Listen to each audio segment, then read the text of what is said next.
Vamos de mais informações, então? Antes de mais debates, vamos lá para Brasília. Agora, 3h01. A Câmara dos Deputados aprovou o aumento da pena para o crime de feminicídio.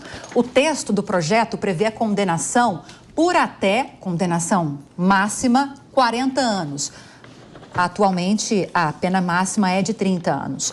A Marília Ribeiro está acompanhando a tramitação desse projeto lá no Congresso e traz agora todas as informações ao vivo para a gente. Marília, boa tarde. Oi, Lívia, boa tarde a você e todo mundo que está acompanhando a gente aqui no Linha de Frente. É exatamente isso, né? Esse projeto de lei foi aprovado ontem à noite aqui na Câmara dos Deputados, né? Esse projeto que endurece as penas para o feminicídio e também os crimes cometidos contra as mulheres. No caso do feminicídio, né, a pena ela vai variar de 20 a 40 anos de prisão. O que atualmente acontece é que a pena para quem comete o feminicídio, ela é de 12 a 30 anos. As penas elas também serão aumentadas, Lívia, em alguns casos específicos, como por exemplo, se a vítima estiver grávida ou no 3º mês após o parto, bem como as vítimas menores de 14 anos e maiores de 60 anos e caso o crime tenha acontecido na frente dos filhos ou dos pais da vítima. Nesses casos que eu citei, Lívia, o agravamento ele será de 1/3 na pena da pessoa que for condenada. Também serão considerados agravantes nesse crime o uso de veneno, fogo, tortura e arma de fogo de uso restrito ou proibido. A proposta também, Lívia, ela traz assim, na realidade, ela vai além do que é o feminicídio, né, que hoje ele é tratado como um homicídio qualificado. Agora, caso a lei seja sancionada, o crime de feminicídio ele terá que vir no Código Penal. Desta forma, ele não será mais um homicídio qualificado. Além disso, o projeto também aprimora a Lei Maria da Penha. Ele propõe um aumento de pena para os condenados que descumprirem as medidas protetivas e os crimes de violência doméstica sofrerão igualmente aumento de pena, dos atuais 3 meses a 3 anos para 2 anos a 5 anos. Agora, esse projeto de lei, ele segue para a sanção presidencial, então o presidente Lula tem que sancionar esse projeto para que ele comece a valer como lei, Lívia. Muito obrigada, Marília Ribeiro, pelas informações. Bom trabalho para você aí em Brasília. Vou passar, obviamente, para a nossa especialista em direito criminal, Priscila. Priscila, e aí? É importante que se endureça penas, que se robusteça legislações, mas os caminhos para que tudo isso seja cumprido também precisam de melhorias, de mudanças. Sim, Lívia, a gente observa que a gente tem muito problema com relação à violência, né, cometida contra a mulher. O nosso Estado, a gente já falou aqui por inúmeras vezes que nós temos convenções para erradicar toda e qualquer forma de violência, não é? E a legislação é uma delas, claro que não só de forma isolada, a gente sabe que tem que tratar o agressor, enfim. Mas aqui eu quero destacar alguns pontos, né, a gente está aguardando a sanção presidencial, não sei se haverá veto, penso que não. Houve aí a mudança, em especial, colocando o feminicídio como um crime autônomo. O que a gente precisa explicar isso para a nossa audiência? Hoje, lá no Código Penal, nós temos o feminicídio colocado como uma forma qualificada. Então, eu pego o homicídio e a pena passa a ser, então, de 12 a 30 anos. Com essa mudança, ele passa a ser um crime autônomo e um dos fundamentos para que isso acontecesse é realmente a dificuldade de nós encontrarmos colocar de forma visível qual é essa espécie de violência que se desdobra, em especial do gênero, nessas vulnerabilidades situacionais. Então, vai ser colocado um crime autônomo, a pena hoje, né, em vigência, é de 12 a 30 anos, então ela vai passar a ser, se não a mais, né, ela vai ser a maior, na verdade, pena do nosso ordenamento penal. A pena anterior era para extorsão mediante sequestro com resultado morte, então ela passa a ser hoje e explica-se esse motivo dessa pena ter esse elevado grau, porque a gente tem uma das maiores mortes acontecendo em razão dessa circunstância de gênero. Então, o legislador andou bem nesse sentido, em endurecer, só que a gente precisa dizer que não foi só o homicídio que vai sofrer mudança, tá? A gente tem um crime de lesão corporal desdobrado dessas relações, então ele passa a ter uma pena de 2 a 5 anos, tá? E também vamos mudar efeitos da condenação. Então, o que é isso? Quando alguém recebe uma condenação, ela tem outros efeitos que não são somente as de prisão. Então, ele vai ter um pouco mais, vai ter que reparar. Isso já é bem colocado na Lei Maria da Penha, mas também traz mudança nesse projeto. E, além de tudo, nós vamos ter mudanças no aumento de pena se ela estiver grávida. Tá? Passa a ser 1/3. Se for na frente do ascendente e descendente, que são as maiores inserções, a maioria das vezes acontece mesmo na frente do ascendente e descendente. E também vamos ter mudança na execução da pena. Isso porque quando há resultado morte, ele precisa, se é hediondo e assim ele vai cumprir no mínimo 50% e vai passar então a ser 55%, mudando também a lei de execução penal. Então não muda somente o homicídio propagado ou feito em razão dessas circunstâncias de gênero e violência doméstica. Vai mudar a lesão corporal, vai mudar os efeitos, de forma que, nesse sentido, traga um endurecimento, vai endurecer para poder alertar, porque acontece muito, é o que mais tem acontecido, são mortes de mulheres. Mas eu quero aqui deixar um registro, fazendo menção à sua pergunta, à sua colocação, que tudo bem da gente trazer uma maior gravidade para as penas, mas enquanto eu não tratar o agressor, fazer medida educativa, ele vai tirar dessa mulher e vai continuar agredindo outra. Então, precisa, assim como já fazer, você me perguntou sobre políticas públicas, sim. O grande problema que a gente tem aqui nem é só o endurecimento da norma, e sim como eu vou fazer cumprir benefícios, eventualmente, que são dados, a forma de execução de pena, onde eu não tendo uma medida cautelar ou algo que tire esse agressor, ele vem e pega outra vítima. Então, mais uma vez, como a gente disse anteriormente, a educação atrapalhando, de alguma forma, o legislador. Mas eu acho que mandou bem e eu acho que é prudente que nós aumentemos mesmo, haja vista ser um dos maiores crimes que vem acontecendo dentro dessa violação à dignidade da pessoa humana. Doutora Ana Beatriz Rich, nossa outra advogada da mesa, concorda com essa fala agora da Priscila, Ana? Eu concordo. Precisa fortalecer a rede de proteção? Então, eu ia chegar exatamente nesse ponto, a violência contra a mulher, ela não se ataca sob um só aspecto. Não é suficiente o endurecimento das penas, embora ele seja essencial no caminho de proteção à mulher. Então, primeiro que a Priscila coloca aqui que agora 55% da pena deve ser cumprida em regime fechado. Para mim deveria ser 80%, mas tudo bem, isso é uma outra questão. Fora isso, fora o endurecimento das penas, a gente precisa tanto daquela questão do acolhimento da mulher, para que ela se sinta confortável e segura o suficiente para fazer a denúncia, porque a gente sabe bem que, muito embora sejam um dos maiores números de violência doméstica mundiais, aqui no Brasil a gente tem uma subnotificação de casos. Por quê? Porque muitas mulheres têm muito medo de que tanto o marido se vingue delas, ou dos filhos, normalmente tem filho envolvido, ou que ele seja preso e ela não tenha como sobreviver, que ela não tenha condições econômicas e financeiras. Então, eu já vi e aí a Pri pode falar muito melhor do que eu, mas eu já vi algumas iniciativas do tipo a facilitação do emprego daquela que foi vítima de violência doméstica em algumas entidades do Estado. Medidas como essa ajudam a pessoa que foi vítima a conseguir ter a coragem de denunciar e de acabar com esse ciclo de violência. Lembrando que, normalmente, óbvio, quando o resultado é morte, o cara não pode matar de novo. Mas esse ciclo de lesões corporais, de agressões e de violências não mortais costuma ser um ciclo e não um fato isolado. O que é uma outra questão importante, que tem que trazer para o mundo aqui, para a nossa sociedade, a educação da mulher a respeito de quais são as formas de violência que ela pode sofrer. Porque, às vezes, ela sofre a violência e ela nem sabe que aquilo é um crime. Não. Ela nem sabe que aquilo é uma forma de violência doméstica. Para ela, a violência doméstica é só o cara enfiar a faca ou bater, puxar o cabelo. E a gente sabe, hoje, a gente que está aqui, graças a Deus, sabe. Mas a maior parte da população não.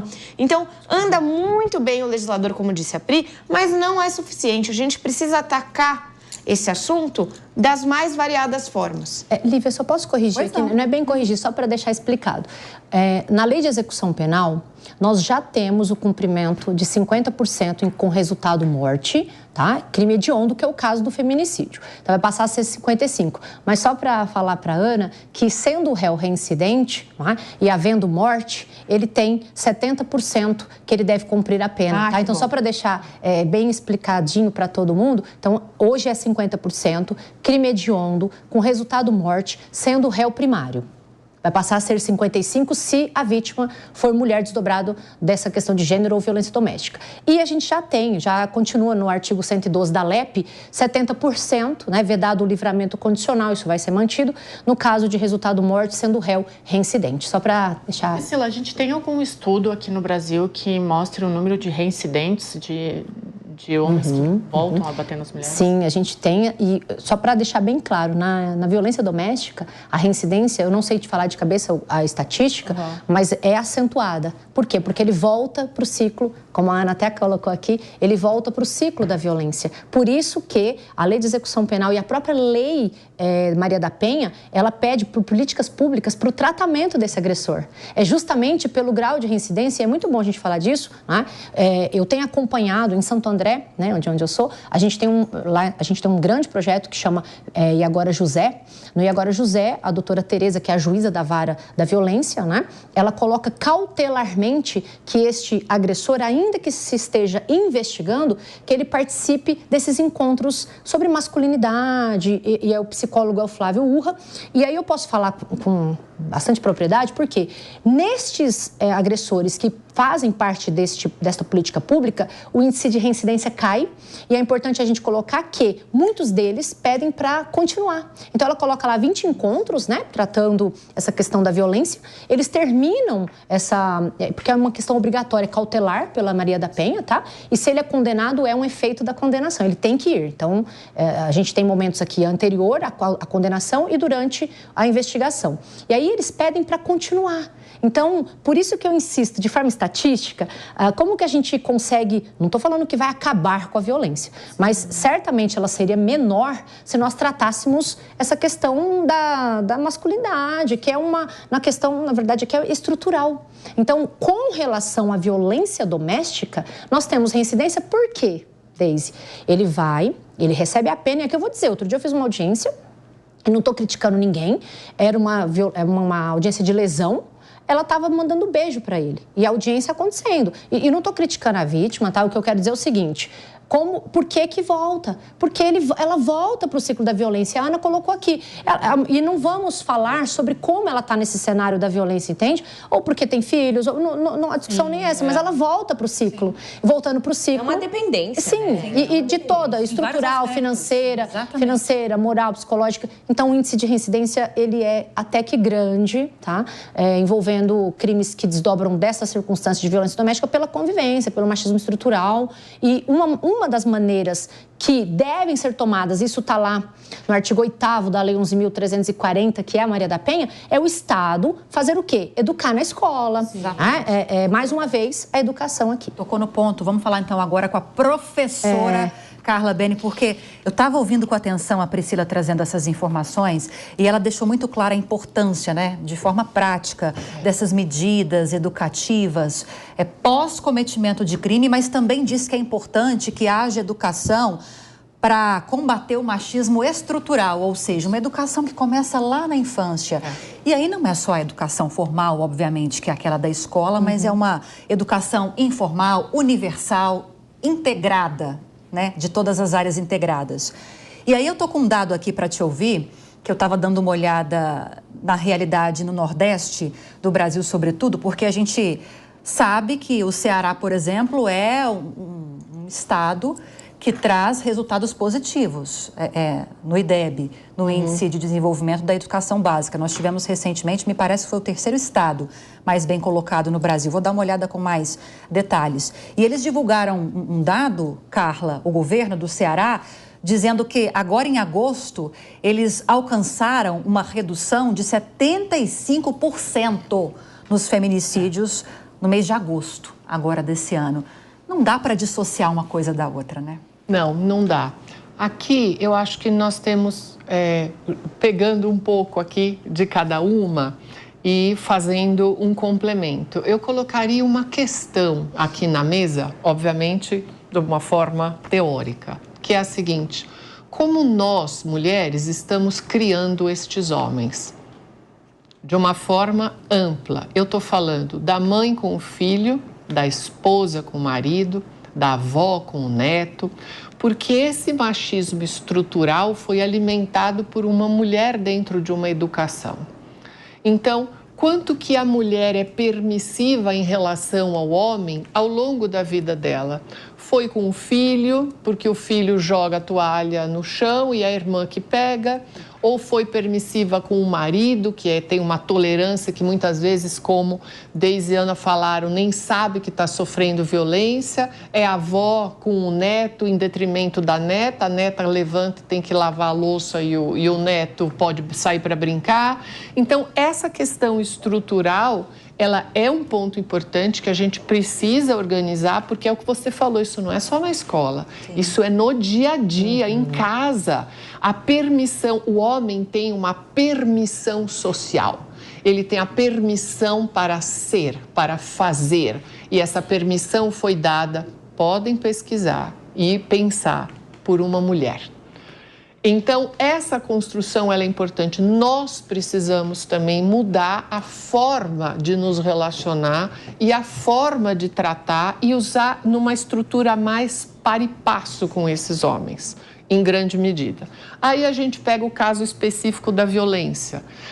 No caso de uma violência doméstica, os dois precisam ser tratados. O homem e a mulher. Priscila, maravilhosa, adorei os dados, aprendi hoje, a beça com isso. Aí eu vou pegar o caso da mulher. Ela tem basicamente duas óticas, o financeiro e o emocional.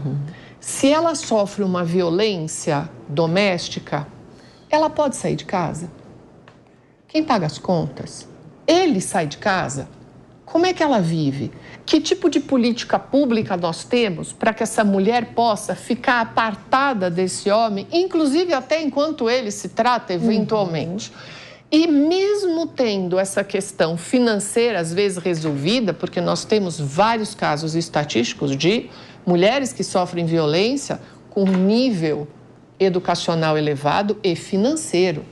Então, aí eu tenho o lado psicológico. Essa mulher também precisa de apoio psicológico, até para ela poder entender que está sofrendo uma violência. E se há uma lesão, e se há mesmo algo físico, muitas vezes ela volta, que é o que exatamente você falou, e eu digo mais, independente do nível socioeconômico dela, ela volta, porque ela tem medo, porque ela não sabe como que ela vai resolver a vida dela, porque ela tem uma dependência, há uma teia toda que a gente precisa ser pensada.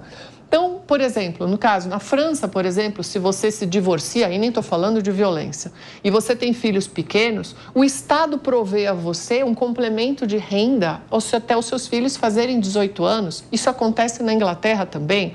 Que apoio que essa mulher tem para poder sair deste ciclo, porque ela muitas vezes volta nesse ciclo.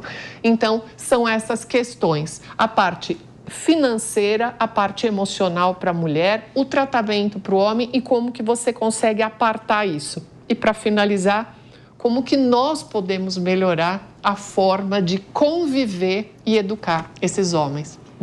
Deise, sinto muito. Sinto muito, vou falar não, ficou por último. Deixa só eu fazer uma correção do que eu falei ao trazer o dado do Ceará. Eu olhei com mais profundidade aqui, mas prestando total atenção também no que dizia a professora Carla.